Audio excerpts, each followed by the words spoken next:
We cannot deny any of your mercies and blessings and the bounties. All praises to you. আল্লাহ সব ক্ষমতার মালিক তুমি, সব প্রশংসার মালিক তুমি। একটা নেয়ামত অস্বীকার করার ক্ষমতা আমার নাই। এত ভালোবাসতেন বিষ্ণু ঈসা ইসলাম সূরাটাকে। আবার বাইহাকির এক বর্ণনায় ইমাম বাইহাকি বলেন, আল্লাহর হাবিব সাল্লাল্লাহু আলাইহি ওয়াসাল্লাম ইরশাদ করেছেন, ইন্না লিকুল্লি শাইইন আরুস ওয়া আরুসুল কুরআনি সূরাতু আর-রহমান। আলেম ওলামারা বলেন তো আরুস মানে কি? মাশাআল্লাহ, নববধূ। আরুস মানি নতুন বউ, আরুস মানি সবাই বলেন নতুন বউ, নববধূ। আল্লাহর হাবিব বললেন লিকুল্লি শাইইন আরুস, সবার একটা করে নববধূ হয়। আর কোরআনের নববধূর নাম সূরা আর-রহমান। ইন্না লিকুল্লি শাইইন আরুস ওয়া আরুসুল কুরআনি সূরাতু আর-রহমান। দুনিয়ার প্রত্যেকের জন্য আল্লাহ একজন করে নববধূ দান করেছেন। আল্লাহর কোরআনেরও একটা নববধূ আছে, এই কোরআনের নববধূর নাম সূরা আর-রহমান। কোরআনের নববধূ, কোরআনের নতুন বউ, কোরআনের নতুন বউ। কেন আল্লাহ এত সূরা থাকতে, 114টা সূরা থাকতে আর রহমানকে কোরআনের নববধূ বললেন? এর কারণ নববধূ যেমনি বাসর রাতে হাতে পায়ে আলতা মেখে, বেনারসি শাড়ি পরে, জুয়েলারি অর্নামেন্টস পরে, পার্লারিং করে, মেকআপ করে হাজবেন্ডের জন্য নিজেকে উজাড় করে সাজায়, ঠিক তেমনি আল্লাহ তাআলা এই দুনিয়াতে আমাদেরকে কি নেয়ামত দিয়েছেন আর আখিরাতে কি কি নেয়ামত দিবেন, এই বর্ণনা দিয়ে এই সূরাটাকে আল্লাহ উজাড় করে সাজিয়ে দিয়েছেন। এজন্য এই সূরার নাম হচ্ছে আরুস আল কোরআন, কোরআনের নববধূ। সবকিছুর নববধূ আছে, আর কোরআনের নববধূর নাম সবাই বলেন আর রহমান। এবার আমরা জানবো কোন প্রেক্ষাপটে এই সূরাটা নাজিল হয়েছে। আল্লাহর হাবিব সাল্লাল্লাহু আলাইহি ওয়াসাল্লাম মক্কার কুরাইশদেরকে বলতেন, আল্লাহর ইবাদত করো, আল্লাহর জিকির করো, আল্লাহর সেজদা দাও। বলতে বলতে হঠাৎ বলতে আরম্ভ করলেন, রহমানের ইবাদত করো, রহমানের জিকির করো, রহমানকে সেজদা দাও। কাফেররা বলে, এতদিন বলছো আল্লাহ, এখন কও রহমান, আসলে কোনটা? আল্লাহরে তো চিনি, রহমানরে তো চিনি না। এতদিন আল্লাহ আল্লাহ বলেছে, আল্লাহকে তো আমরা সবাই চিনি না রহমানকে। ওয়া ইযা কিলা লাহুম উসজুদু লির-রহমানি ক্বালু ওয়া মার রহমান। বিশ্বনবী যখন মক্কার জমিনে কাফেরদেরকে বলল, তোমরা রহমানের পায়ে সেজদায় লুটিয়ে পড়ো, কাফের মুশরিকরা বলতে আরম্ভ করলো, রহমানকে, রহমানরে চিনি না, রহমানরে জানি না। আল্লাহরে চিনি, রহমানকে? আল্লাহকে রহমানরে চিনোস না? না, তাহলে চিনাই দেই দাঁড়া। তখন চিনানোর জন্য আল্লাহ এই সূরাটা নাজিল করলেন। সূরার নাম সূরা আর-রহমান। আল্লাহ নাজিল করলেন, আর রহমানু আল্লামাল কুরআন খালাকাল ইনসান আল্লামাহুল বায়ান। দয়াময় রহমান শেখালেন কোরআন, বানালেন ইনসান, শেখালেন বায়ান। দয়াময় রহমান শেখালেন কোরআন, বানালেন ইনসান, শেখালেন বায়ান। দয়াময় রহমান শেখালেন কোরআন, বানালেন ইনসান, শেখালেন বায়ান। দয়াময় রহমান শেখালেন কোরআন, বানালেন ইনসান, শেখালেন বায়ান। আল্লাহু আকবার।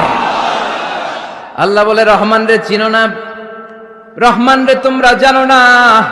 ও মক্কার কাফিরেরা, কুরাইশেরা, রহমান কি তোমরা জানতে চাও? তোমাদের জ্ঞাতার্থে রহমান নামে একটা সূরাই কোরআনে আমি নাজিল করে দিলাম। কাফেরদেরকে চিনানোর জন্য আল্লাহ নাজিল করলেন আর রহমান। আমার পরিচয় শুনো, পুরো সূরাটা আল্লাহর পরিচয়, কি করেছেন তিনি, কি নেয়ামত দিয়েছেন। আমার নাম আর রহমান, আল্লামাল কোরআন। শুধু আমি রহমান নই, আমি কোরআন শিখিয়েছি। কোরআন শিখায় কে? শুধু কোরআন শিখিয়ে বসে থাকি নাই। খালাকাল ইনসান, আমি মানুষ বানিয়েছি। মানুষ বানিয়েছে কে? শুধু মানুষ বানিয়ে বসে থাকেন নাই, আল্লামাহুল বায়ান। মানুষকে আমি বায়ান শিখিয়েছি, বর্ণনা করার যোগ্যতা দিয়েছি। মানুষের মুখে মুখে আমি ভাষা দিয়েছি। এই যে নানান ভাষায় গোটা বিশ্বের মানুষ কথা বলে, ভাষাগুলোর মালিক কে? ওয়া ইযা কিলা লাহুম উসজুদু লির-রহমান ক্বালু ওয়া মার রহমান। আল্লাহর হাবিব যখন বললেন, এই কাফিরেরা রহমানের সেজদা দাও, ওদের প্রশ্ন রহমান কে? রহমানের চিনি না, জানি না। আল্লাহ বললেন, রহমান চিনো না, রহমান জানো না, রহমান কারে কয় আজকে ব্যাখ্যা সহকারে বুঝাই দিব। সুবহানাল্লাহ পড়েন। ঠিক ওই মুহূর্তে আল্লাহ তাআলা আর রহমান সূরাটা নাজিল করে দিলেন। একটা দুর্বল বর্ণনায় পাওয়া যায় কিয়ামতের ময়দানে আল্লাহ তাআলা জান্নাতীদেরকে এই সূরা আর রহমান নিজেই তেলাওয়াত করে শোনাবেন। আমরা আল্লাহর তেলাওয়াত শুনতে চাই কি চাই না? চাই কি চাই না? আল্লাহ যেমন সুন্দর, আল্লাহর তেলাওয়াতও, আল্লাহর কথা যেমন সুন্দর, আল্লাহর তেলাওয়াতও সুন্দর। আল্লাহ নিজের পরিচয় দিলেন, আর রহমান, আমি হলাম দয়ার সাগর। রহমান মানি দয়ালু, করুণাময়। রহমান মানি the most merciful, the most gracious. তার চেয়ে দয়ালু কেউ নাই। আল্লাহর শুধু আছে দয়া মায়া। ওয়াসিআত রাহমাতি কুল্লা শাই। আল্লাহ বলে আমার রহমত সব জায়গায় আছে। আছে না নাই? বেঁচে আছি কার দয়ায়? আল্লাহর দয়া ছাড়া আকাশ থেকে এক ফোঁটা বৃষ্টি ঝরে না। আমার আল্লাহর দয়া ছাড়া গাছের একটা পাতা ঝরে না। আমার আল্লাহর দয়া ছাড়া এক ফোঁটা শ্বাস নিঃশ্বাস কেউ নেয়ার ক্ষমতা রাখে। এজন্য আল্লাহ বললেন, আমি দয়ালু, আমি দয়ার সাগর, আমি মায়ার সাগর। আমার চাইতে বেশি দয়ালু কেউ হতে পারে না। আরশের মধ্যে আল্লাহ লিখে রেখেছেন, সাবাকাত রাহমাতি গাদাবি, আমার রাগ আছে, আবার আমার দয়াও আছে, কিন্তু আমি আল্লাহর রাগের চেয়ে দয়া বেশি। আমার আল্লাহর রাগ আছে না নাই? দয়া আছে না নাই? কিন্তু বেশি কোনটা? জোরে কন, আরো জোরে। আমার আল্লাহর দয়া বেশি, অনেক দয়া, এত মায়া। আমি আমারে কত ভালোবাসি, তার চেয়ে আমারে বেশি ভালোবাসে কে? আমার আম্মা আমাকে কত ভালোবাসে, তার চেয়ে আমাদেরকে বেশি ভালোবাসে কে? খেয়াল রাখবেন, আল্লাহর দয়া ছাড়া পৃথিবীতে আমাদের বেঁচে থাকা সম্ভব। আল্লাহর দয়া ছাড়া আমাদের জান্নাতে যাওয়া সম্ভব।